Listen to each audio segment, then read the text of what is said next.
লৰমা বটাকুছিত হিয়াৰামুথু জুবিন গাৰ্গৰ স্মৃতিত দিবানৈশ tennis ball cricket খেল প্ৰতিযোগিতা মুখ্য বন্তি প্ৰজ্বলন কৰি হাৰ্টথ্ৰব জুবিন গাৰ্গক শ্ৰদ্ধাঞ্জলি জনাই অগপৰ কেন্দ্ৰীয় সম্পাদক দিলীপ কুমাৰ দাসে।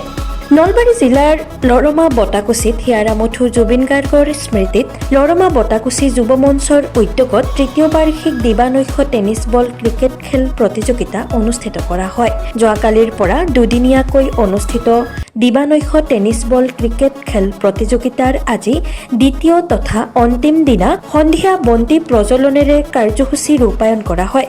মুখ্য বন্তি প্ৰজ্বলন কৰে অগপৰ কেন্দ্ৰীয় সম্পাদক যুৱ নেতা দিলীপ কুমাৰ দাসে। বন্তি প্ৰজ্বলন কৰি যুৱ নেতাজনে প্ৰথমে হাৰ্টথ্ৰব জুবিন গাৰ্গলৈ শ্ৰদ্ধাঞ্জলি জনায়। ইয়াৰ পিছতে যুৱ নেতাজনে উপস্থিত ৰাইজ আৰু অংশগ্ৰহণ কৰা খেলুৱৈসকলক উদ্দেশ্যি খেল সন্দৰ্ভত এক সুন্দৰ বক্তব্য ৰাখে আৰু খেলসমূহৰ জৰিয়তে যে একতা ভাতৃত্ববোধ জগাই তুলিব পাৰি সেই বিষয়েও অৱগত কৰায়। ইয়াৰ পিছত সকলোৱে খেল উপভোগ কৰা পৰিলক্ষিত হয়। উল্লেখযোগ্য যে সাংবাদিকসকলে কৰা প্ৰশ্নত যুৱ নেতা দিলীপ কুমাৰ দাসে আগন্তুক বিধানসভা নিৰ্বাচনলৈ সম্পূৰ্ণ সাজু হোৱাৰ লগতে নলবাৰীত প্ৰতিদ্বন্দ্বিতা আগবঢ়াবলৈ সাজু বুলি অৱগত কৰায়। মোক আমন্ত্ৰণ কৰি আনি যিটো আমাৰ সকলোৰে মৰমৰ সকলোৰে শ্ৰদ্ধাৰ যুৱ প্ৰজন্মৰ সাৰ্থক জুবিনদাৰ শ্ৰদ্ধাঞ্জলি অনুষ্ঠানৰ মুখ্য বন্তি প্ৰজ্বলন হিচাপে আমন্ত্ৰণ কৰি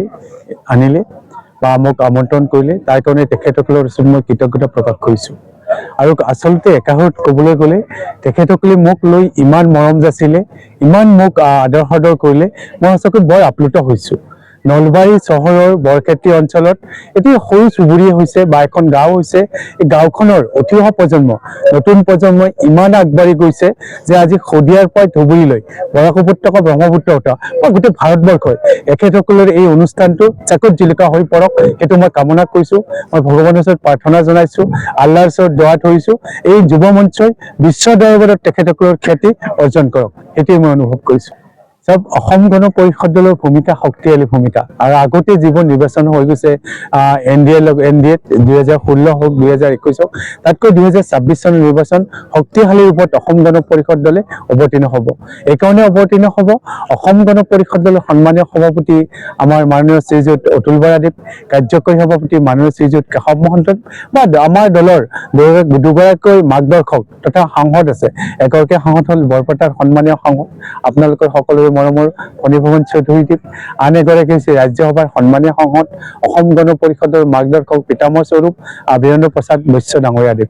এই চাৰিগৰাকী মহান ব্যক্তি বা অসম গণ পৰিষদ দলৰ জ্যেষ্ঠ নেতাসকলে যি ধৰণে পদক্ষেপ লৈছে, আহি থকা দিনত অসম গণ পৰিষদ দল যে শক্তিশালী ৰূপত উপনীত হ'ব তাৰ উদাহৰণ সেইটোৱে। আৰু লগতে মই আপোনালোকক ক'বলৈ ভাল পাম, অসম গণ পৰিষদ দলৰ নতুন প্ৰজন্মৰ নতুন তেজৰ আগমন ঘটিছে। সেয়ে আপোনালোকে জানে যে অসম গণ পৰিষদ দলে আজি অসমৰ কেইবাখনো মহাবিদ্যালয়ত আমাৰ সংগঠন, আমাৰ ভাতৃ সংগঠন অসম ছাত্ৰ পৰিষদে ইতিমধ্যে তেখেতসকলক সংগঠন কৰিব শক্তিশালী ৰূপত যে বিদ্যালয়সমূহত আমাৰ শক্তি প্ৰদৰ্শন কৰিছে আপোনালোকে দেখিছে। লগতে ক'বলৈ আমাৰ কেইবাটা ভাতৃভগ্নী সংগঠন, অসম যুৱ পৰিষদ, অসম ছাত্ৰ পৰিষদ, অসম কৃষি পৰিষদ বা অসম সংখ্যালঘু পৰিষদ আদিকে ধৰি অসম মহিলা পৰিষদ শক্তিশালী ৰূপত উপনীত হৈছে। সেইকাৰণে আহি থকা নিৰ্বাচনত অসম গণ পৰিষদ দল যে শদিয়াৰ পৰা ধুবুৰীলৈ বৰাক উপত্যকা ব্ৰহ্মপুত্ৰত যে শক্তিশালী ৰূপত উপনীত হ'ব, এইটো কথা আমি অনুমান কৰিব পাৰোঁ। অসম গণ পৰিষদ দলৰ নলবাৰী জিলাখনত সন্মানীয় 3টা সমষ্টি আছে। সন্মানীয় নলবাৰী সদৰ সমষ্টি, সন্মানীয় টিহু সমষ্টি আৰু সন্মানীয় অন্যতম এটা সমষ্টি হৈছে বৰক্ষেত্ৰী সমষ্টি। এই 3টা সমষ্টিৰ ভিতৰত অসম গণ পৰিষদ দলে NDAৰ পৰা যিকোনো এটা সমষ্টিত নিৰ্বাচন অৱতীৰ্ণ হোৱাৰ কাৰণে সিদ্ধান্ত গ্ৰহণ কৰিছে। আৰু যদি আমাৰ NDAৰ লগত যদি আমাৰ মিত্ৰতা নহয়, তেতিয়াহ'লে 3টা সমষ্টি, সন্মানীয় 3টা সমষ্টি আছে, সন্মানীয় 3টা সমষ্টিতে অসম গণ পৰিষদ দলে নিৰ্বাচনত অৱতীৰ্ণ যি সেইটো হ'ব সেইটো খাটাং। মই অসম গণ পৰিষদ দলৰ জন্মলগ্নৰ পৰা প্ৰায় 20ৰ পৰা 25 বছৰ অসম গণ পৰিষদৰ এজন সাধাৰণ সেনা হিচাপে, এজন সাধাৰণ সেৱক হিচাপে দলটোক সেৱা কৰি আহিছোঁ। অসম গণ পৰিষদ দলৰ সন্মানীয় সভাপতি, সন্মানীয় কাৰ্যকৰী সভাপতি বা অসম গণ পৰিষদ দলৰ মাৰ্গদৰ্শকসকলে যদি আহি থকা দিনত 2026 চনৰ নিৰ্বাচনত আপোনালোক বা নলবাৰী ৰাইজক সেৱা কৰিব মোক সুবিধা দিয়ে, এই সুবিধা কৰাৰ কাৰণে নিশ্চয়কৈ নিৰ্বাচনত মই অৱতীৰ্ণ হ'ম।